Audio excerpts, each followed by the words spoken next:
Okay, everyone. Hello. If you don't have these on your head yet, headphones on. We're also going to ask that you leave these beautiful headphones on your seat when you walk away. And super excited to have everyone here for our next Fireside chat. Thank you for joining me. A quick note that with a QR code that we're about to toss on the screen from an app called Speaksy, you can scan this QR code and have our beautiful, intelligent, wonderful conversation in whatever language of your choosing with subtitles. So please feel free to do that. I'm so excited to have Eveline here with me. You are the co-founder and chief operating officer of Whoppah. And for anyone who might not be familiar, can we start with what Whoppah is? Sure, yeah. So we are a marketplace. We sell vintage design and furniture. So we are a curated marketplace. That means that every supply that comes on the platform, we make sure that it's authentic, that it's high quality. We also have delivery service included. So it's like a very seamless experience when you want to buy secondhand. We started 5 years ago, first in the Netherlands and now live in Belgium, France, and Germany. And your co-founder here is in the crowd, I see. How are you two related? Well, we're married. Nice. So it's a family business as well. It's a family business, yeah. And Eveline, tell me about your background. How did you find your way into this? Yeah, so growing up, I already went to all these little flea markets and vintage markets with my mom. She would wake me up very early, like 6 a.m. or something, and to scour for these hidden gems. So that's kind of like how my eye for nice things developed. That turned years later into doing a little bit of trading, so buying vintage watches and reselling them. So I do have a passion for design already from when I was a small kid. And then years later, after a career in PR, I worked for 10 years in PR and communication. We wanted to move, and we wanted to buy our furniture secondhand because we really believe in that, right? You should not be able to buy all the things new; it's not necessary. But we went to like the regular marketplaces, and we thought that experience, especially for buying more high-end stuff, was a little bit frustrating. So we did some research into the category and the opportunities. And of course, there are a lot of like verticals in marketplaces already taken, right? You have cars, you have watches, but there's not really a winner in furniture like you have vintage for fashion. So very opportunistic and naive. We started a marketplace, and now 5 years later, we're still here. I love it. And naivete, Krein mentioned that as well in building Meetable. He said they had like there was a beautiful naivete. Yeah. What were you guys naive about? What were the things you everything. Didn't know? Yeah. Yeah. Now, sure, you have to be, right? Because otherwise you're never going to do it. So no, we did not know how to build a marketplace, and we did not know anything about, the furniture market. Yeah. So of course, we had already careers, and Thomas, my partner, already sold his previous company. So we did have a little professional experience, but yeah, the rest was just find out, trial and error. Yeah, build it and see what happens. Yeah. So what is your ambition for Whoppah in terms of scale, in terms of growth?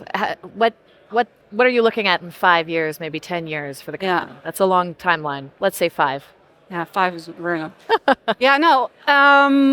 When we started, we knew this is you need to become the winner in Europe for sure, right? Especially when it comes down to design. So you cannot, when you start a company like this, a marketplace, you need volume. Yeah. Right. It's not something that you can do like small on the side, because a marketplace becomes more valuable if there are more buyers and more sellers. That's how it works. You also need to compete with like Marktplaats here in the Netherlands. If you think about selling something, top of mind, that's Marktplaats. Yeah. So that's difficult. So we thought, okay, we really need to build also this pan-European player that you can also trade. Designers from Germany can trade with designers from Paris, because it's also a niche market, right? So for us, Europe is still to be conquered. Yeah.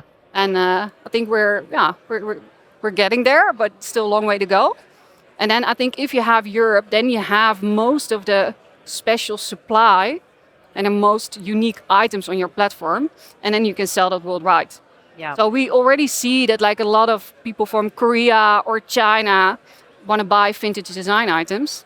So they come to our platform, and then they just order a container and it goes to Asia. Wow. Yeah. So global ultimately is Yeah, where you guys want to sure. play. Yeah. Yeah.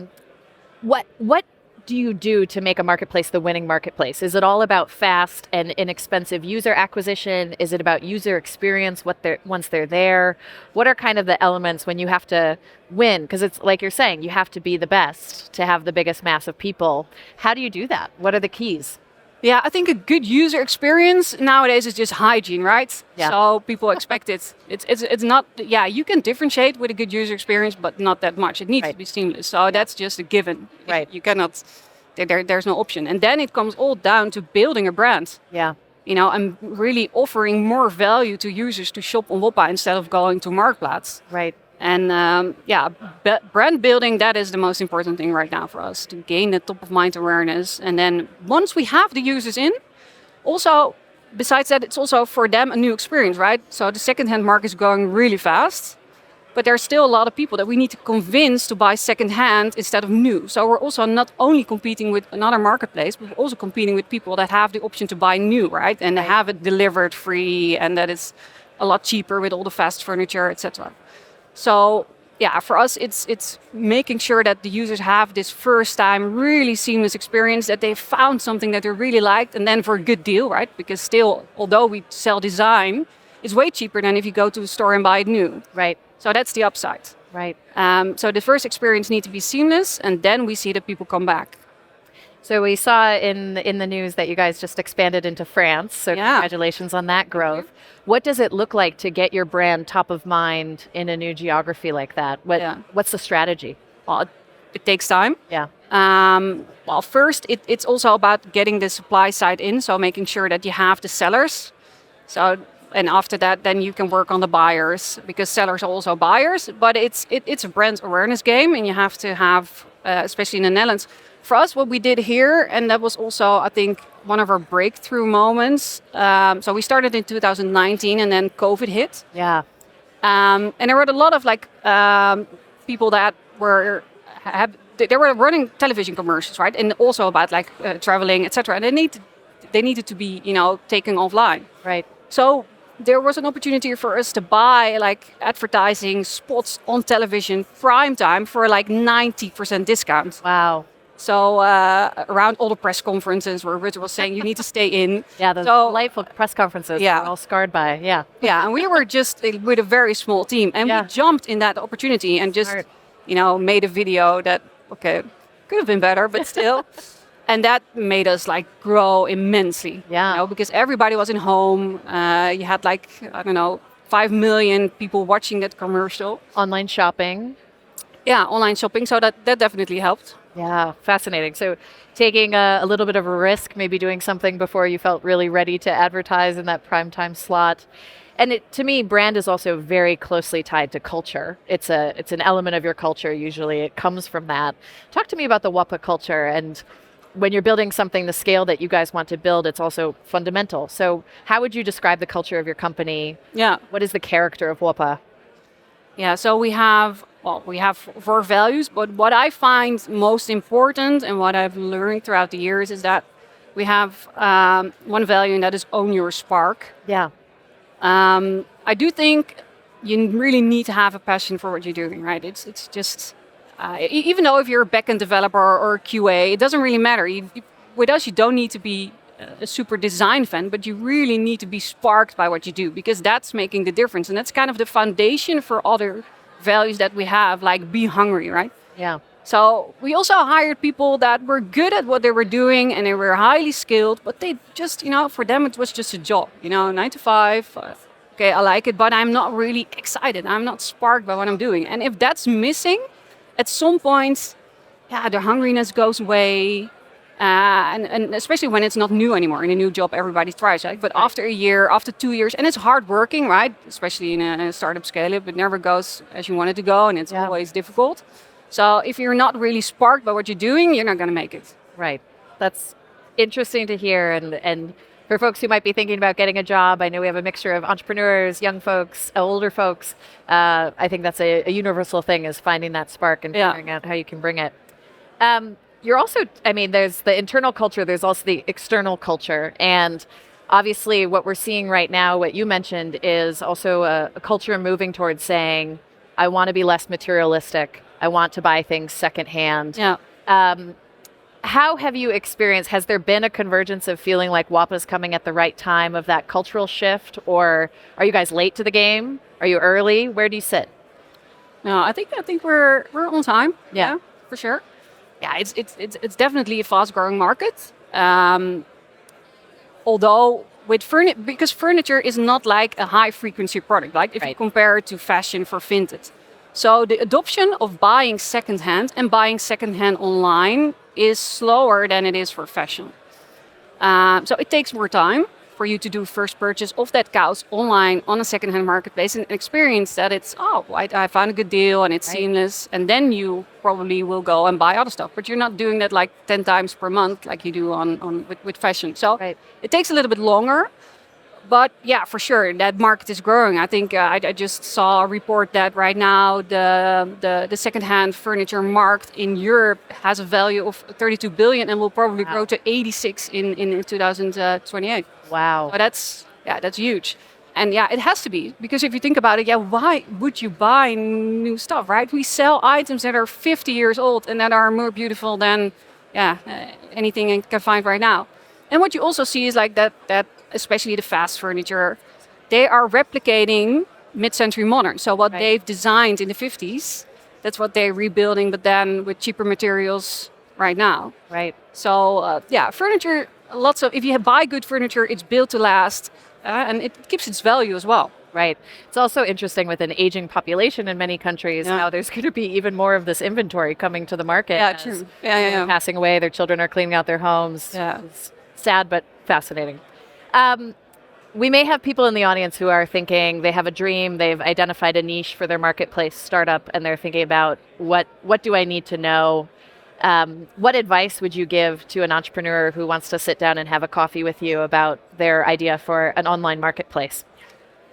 Oh, yeah, for building market. Don't do it. No, I'm just kidding. Yeah, don't start it. No. Yeah, you have the two sides, right? And Yeah. that is the hard part about building a marketplace is that you have the supply side that you need to win over, and you have the buyer side that you need to win over, and that is complicated. I think you first need to focus on the supply side. That is the most important stuff. Yeah. If you don't have the inventory that people want to buy, then that's the end of it. So that's the most important thing that you need to focus on, and there you need to find a niche, right? And you something that is unique in terms of your proposition that distinguishes you from the other players. Right. But it's there's so many things and tips and tricks. But overall, make sure that you really nail the supply side. That's the most important thing. Awesome. Very helpful. Okay, we have 2 minutes left, and I want to turn to the crowd and see if anyone has any questions for Evelien. We have one right here. Thanks, Leonie. Yes, hello. My name is Paulien van der Lem. And you are talking about Europe and over the last 5 years. I was wondering, how did you deal with all the regulations coming from Europe as a second-hand marketplace? Yeah, good question. So I think the most important one for us lately was DAC 7. I'm not sure if you heard about it. That you need to that we need to report to the tax advisory or the tax what people are selling. But to be honest, we did not experience that much difficulty from it. If I look to other marketplaces, I think they have they also have a different target audience. So for us, it was pretty easy to scale in Europe. And I think this was the only minor, I would not even say bump, but something that we just needed to do and to get in place before we continue. But we don't really see that much hurdles to scale in Europe, to be honest, besides, of course, the difference in culture and finding the right team, etc. That's great. That's refreshing to hear. And I think some other entrepreneurs we're talking to today have sadly had different experiences, but it's awesome to hear that for you guys. You're finding this to be scalable, strong, ready to go. One more question. Here we go. Thank you. I'm curious to know about your opinion about the future of online classified ads. You talked about marketplace. We haven't seen a lot of innovation in marketplace happening in the recent years. and some platforms like you, Vinted, have focused on a specific vertical.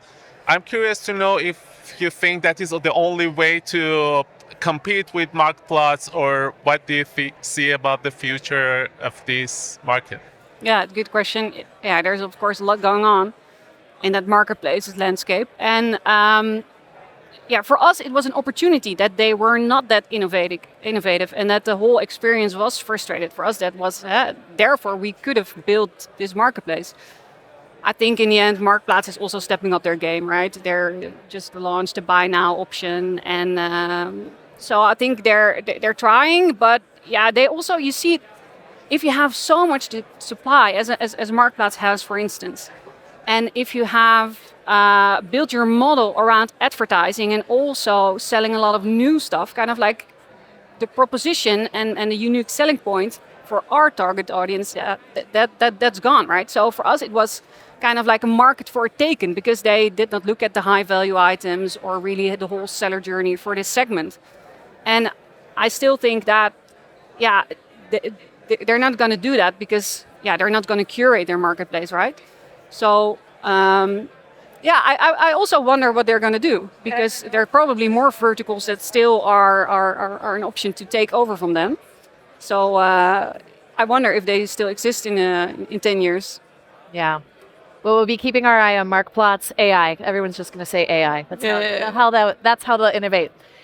We'll be watching you guys, cheering on your growth. We'll be buying some beautiful furniture from your platform. Thank you. Evelien, thank you so much for joining us. A round of applause as I drop all my cards. Our next chat after this is going to be Hamed from Nearfield Instruments. We're going to be talking about the wonderful world of hardware and semiconductors and how hard it is. So please join us back here in another 13 minutes.